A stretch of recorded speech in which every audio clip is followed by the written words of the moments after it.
ဟုတ်ကဲ့ကျွန်တော်ဒီစာအုပ်လေးကိုပြပြပေးချင်ပါတယ်ကျွန်တော်ဒါခင်ဗျားဖြစ်ခဲ့လင်းဆိုတဲ့စာအုပ်လေးပဲဖြစ်ပါတယ်ဒီစာအုပ်ကိုအသေးကွဲနေသူတွေနဲ့စိတ်သက်ကြနေသူတွေဖို့နားမထောင်တဲ့စာအုပ်တော်လို့ကျွန်တော်ကြံပေးပြရစီဘာလို့နားမထောင်ခိုင်းတာလဲဆိုတော့အသေးကွဲနေတဲ့လူတယောက်ဆိုရှင်ပို့ပြီးတော့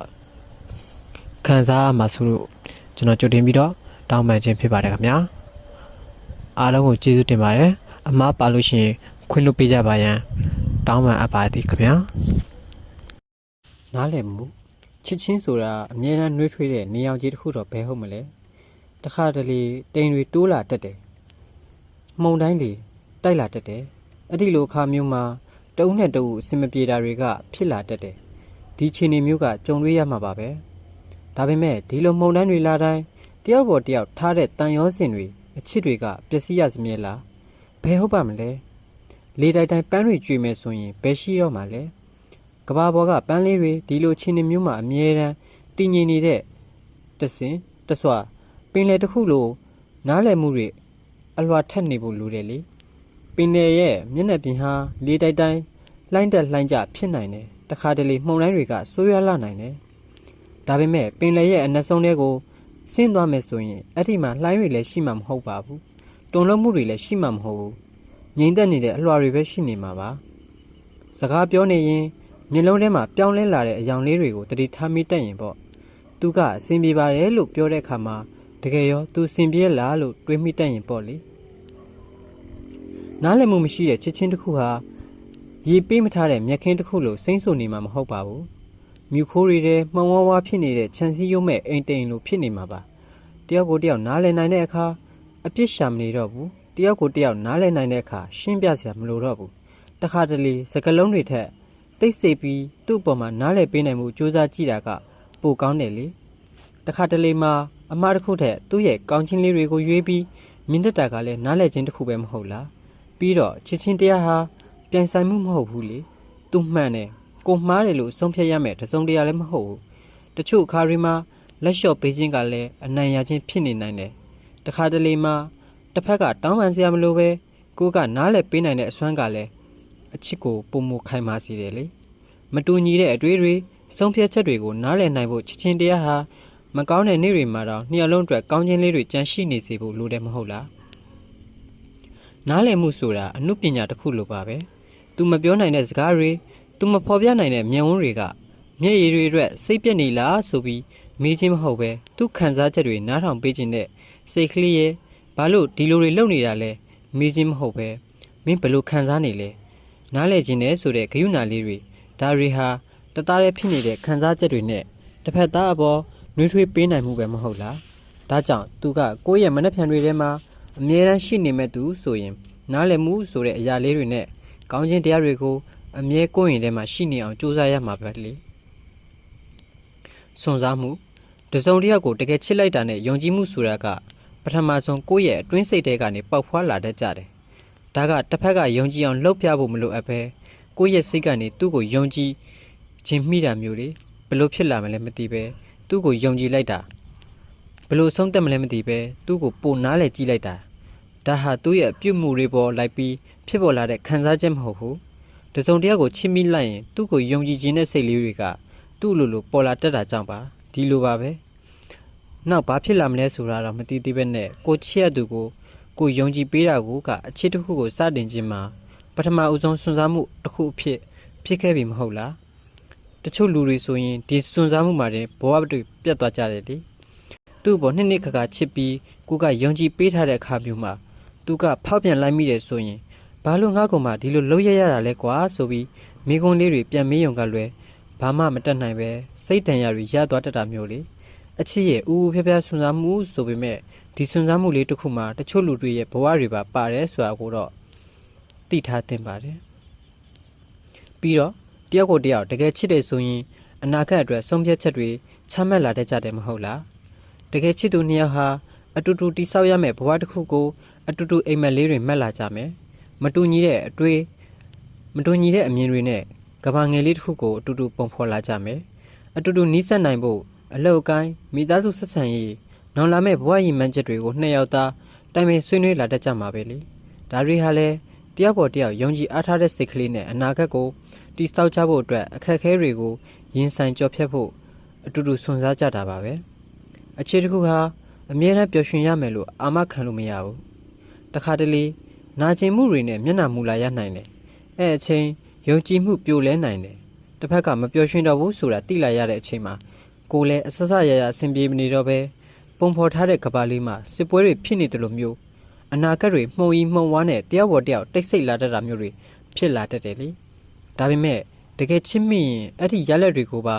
လက်ခံဖို့တာဝန်ယူနိုင်ရမယ်မဟုတ်လားတွေးထားသလိုမျိုးစင်ပြေမလာရင်ပြေလာအောင်ထိအချိန်ယူတာမျိုးတို့အခက်ခဲရိချတဲ့အပြုံးမပြတ်ပဲတယောက်ပေါ်တယောက်နားလည်ပေးနိုင်တာမျိုးတို့ဒါကစွန့်စားခြင်းတွေကိုအတူတူဖျက်ကျော်ဖို့ကန်တရားကချပေးထားတဲ့ချဲလန့်တွေပဲလေစစ်မှန်တဲ့အချစ်တစ်ခုမှာအစတော့ဖြောင်ပြူးနေမှာမဟုတ်ပါဘူးဒါကြောင့်တကယ်ချစ်ရင်ရင်ဆိုင်ရမယ့်အခက်ခဲတွေနဲ့အတူတူဖြတ်သန်းမယ်ဒါမှသာတန်ဖိုးရှိတဲ့အချစ်တစ်ခုကိုနှစ်ယောက်တူတူဖြစ်ဖြစ်ချင်းပုံဖော်ကြနိုင်မှာပဲမဟုတ်လားတစ္ဆာတရားရဲ့အဓိပ္ပာယ်အချစ်ဟာတစ်ပင်တစ်ပင်ကြီးထွားလာသလိုပါပဲတစ္ဆာတရားဟာအပင်ရဲ့အမြင့်လို့ယုံကြည်မှုဟာပင်စီလိုစိတ်ချရမှုဟာလည်းအကိုင်းခတ်တွေလိုပျော်ရွှင်မှုနဲ့အေးချမ်းနိုင်မှုဟာလည်းအသီးပွင့်တွေလိုပါပဲတစ်ပင်တစ်ပင်ကိုစိုက်ပျိုးဖို့အမြင့်တွေခိုင်မာဖို့လိုသလိုအချစ်ကိုလည်းတစ္ဆာတရားနဲ့စတင်ဖို့လိုတယ်လေအမြင့်ခိုင်မာမှတစ်ပင်ကကြီးထွားပြီးအသီးပွင့်တွေလည်းဖြစ်ထွန်းလာနိုင်တယ်လို့တစ္ဆာတရားရှိမှအချစ်ဟာခိုင်မာပြီးပျော်ရွှင်မှုတွေဖြစ်ထွန်းလာနိုင်မှာပေါ့ငှက်ရီဟာတကောင်နဲ့တကောင်တစ္ဆာရှိကြပါတယ်ဘလောက်ဝေဘလောက်ခက်ခဲသူတို့ဟာအမြဲတကောင်နဲ့တကောင်ပြန်လဲစုံစည်းကြပါတယ်အချစ်ဟာလည်းတစ္ဆာရှိမှုနဲ့အတူပျော်ရွှင်စွာဖြတ်သန်းနေတဲ့ပုံစံလိုပါပဲဒီတစ္ဆာတရားဟာလည်းကဘာဘောကတန်ဖို့ရှိဆုံးအရာတစ်ခုပဲမဟုတ်လားအချစ်တစ်ခုမှာတစ္ဆာတရားဟာအရန်ကိုအရေးကြီးပါတယ်ဘာလို့လဲဆိုတော့တစ္ဆာမထားနိုင်ကြတဲ့ချစ်ချင်းတစ်ခုဟာအချိန်မီပြိုလဲသွားနိုင်လို့ပါတစ္ဆာတရားဟာအချစ်ရဲ့ယုံကြည်မှုတွေလေးစားမှုတွေနဲ့တာဝန်ယူမှုတွေကိုပို့ပြီးတော့ခိုင်မာစေတယ်လေဥမာပြောရရင်တစ်ပင်တစ်ပင်နဲ့နှိုင်းပြီးပြောရမယ်အမြင့်ခိုင်မာပင်စီတမ်းမယ်ဒါဆိုရင်အသီးပွင့်တွေနဲ့အရေးတွေပါပေးနိုင်လိမ့်မယ်ဒီလိုပါပဲတစ္ဆာတရားရှိမယ်ဆိုရင်အချစ်ဟာပုံမနှဆိုင်ပြီးတော့စိတ်ချရတဲ့ဆက်ဆံရေးတစ်ခုဖြစ်လာမှာပါပဲဒါကြောင့်မို့တစ္ဆာတရားဟာအချစ်တစ်ခုကိုစတင်လိုက်ခြင်းမှာအဓိကစက်ကောင်နေရမှာရှိနေပါတယ်တစ္ဆာတရားဟာအချစ်တစ်ခုမှာစိတ်ချရမှုယုံကြည်မှုငြင်းညမ်းမှုတွေကိုခံစားရစေပါတယ်ဒီခံစားချက်တွေဟာအချစ်ရဲ့အနှစ်သာရကိုပုံမနှဆိုင်စေပြီးဆက်ဆံရေးကိုပုံမခိုင်မာစေတယ်လေတစ္ဆာတရားရှိမှကိုယ့်ရဲ့ချစ်သူကိုစိတ်ချလက်ချယုံကြည်လို့ရမယ်ဘာပဲဖြစ်ဖြစ်သူဟာကိုယ့်ဘက်ကယက်တိပေးမယ်ဆိုတဲ့စိတ်လေးတွေဒီထက်ကပဲပေါ်ပေါက်လာတာမဟုတ်ဘူးလားပြီးတော့သူပြောတဲ့စကားတိုင်းသူလုပ်တဲ့အရာတိုင်းကိုယုံကြည်လို့ရတဲ့ခံစားချက်ဟာလည်းအချစ်ကိုပုံမခိုင်မာစေတယ်လေဘာမှစိုးရိမ်မှုမရှိဘဲကိုယ့်ရဲ့ချစ်သူနဲ့အတူဘဝကိုအေးအေးချမ်းချမ်းဖြတ်သန်းနိုင်တဲ့ခံစားချက်ဟာအဖို့မဖြတ်နိုင်ပါဘူးကိုယ့်ရဲ့ချစ်သူကိုလေးစားပြီးတန်ဖိုးထားတဲ့ခံစားချက်ဟာလည်းအချစ်ကိုပုံမနှဆိုင်စေပါတယ်ဘာပဲဖြစ်ဖြစ်သူဟာကိုယ့်ဘက်ကယက်တိပေးမယ်ဆိုတဲ့ခံစားချက်မျိုးတွေဒါကြောင့်ဒီတစ္ဆာတရားဟာဒီခံစားချက်လေးတွေနဲ့အတူအချစ်ကိုပုံမနှဆိုင်စေပြီးဘဝမှာလည်းအမြဲကိုလက်ပြတင့်နေစေမှာပါတစ္ဆာရှိမှုရဲ့တန်ဖိုးအချင်းနဲ့စစ်မှာမတရားတာမရှိဘူးတရားတယ်ဆိုတာဟာလည်းမှန်ကန်တဲ့လုပ်ရက်တွေဖြစ်တယ်စစ်တစ်ခုမှာတန်ဖိုးဖြတ်လို့မရတဲ့အမှုပညာတွေအများကြီးပါဝင်နေတယ်ကြမ်းတမ်းမယ်ပျက်စီးမယ်မုန်းတိကြမယ်ရက်ဆက်ကြမယ်ဒါပေမဲ့တရားတော်စစ်ဟာတိုင်းပြည်ကိုကာကွယ်နိုင်ဖို့အတွက်ရင်သွေးငယ်လေးတွေကိုလူလာမြောက်စေဖို့အတွက်သူတို့တွေစီစဉ်ထိုးကြတယ်ဒါတွေဟာပို့ပြီးပျက်စီးခြင်းတွေကိုမဖြစ်ရအောင်တားလို့ရနိုင်တဲ့နည်းနဲ့တွေးကြတာပဲမဟုတ်လားတစ်ဖက်ကအာကာရတွေအညှိုးတွေမုံတီးချင်းတွေနဲ့တိုက်မဲ့အဲ့ဒီအရာကိုရင်ဆိုင်ပြီးပြန်တိုက်တဲ့စစ်ဟာတရားတဲ့စစ်ပါပဲဒီလိုပါပဲတရားတဲ့အချစ်ဟာလည်း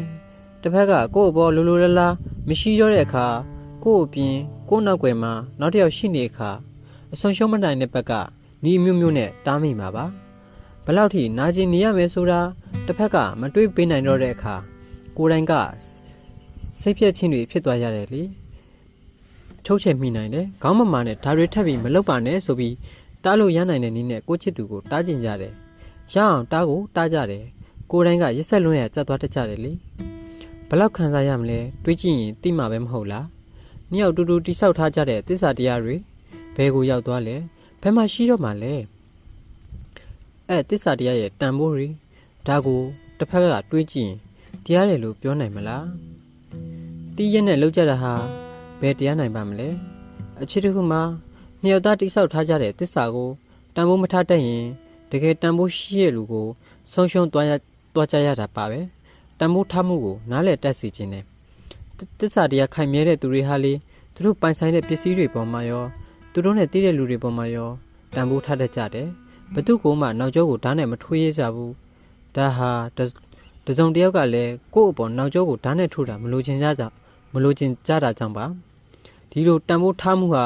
အရန်ကိုအေးမြတဲ့တိရိတ်ဝါရိတ်လိုပါပဲနှစ်ယောက်လုံးဟာဒီလိုစိတ်ထားလေးတွေနဲ့တယောက်ပေါ်တယောက်ထားတဲ့တစ္ဆာကိုတန်ဖိုးထားတတ်ကြရင်ဘလောက်ကောင်းလိုက်မလဲနော်ဒီဆက်ဆံရေးမှာတစ်ဖက်ကနာကျင်ရတာတွေရှိလာအောင်မလားတကယ်ပြည့်စုံလာတဲ့ငြင်းချမ်းခြင်းတွေပဲတည်ရှိနေတော့မှမဟုတ်လားဒါကြောင့်တစ္ဆာတရားရဲ့တန်ဖိုးဟာမှန်ကန်တဲ့လုပ်ရက်တွေပေါ်မှာပဲအခြေခံထားတာပါ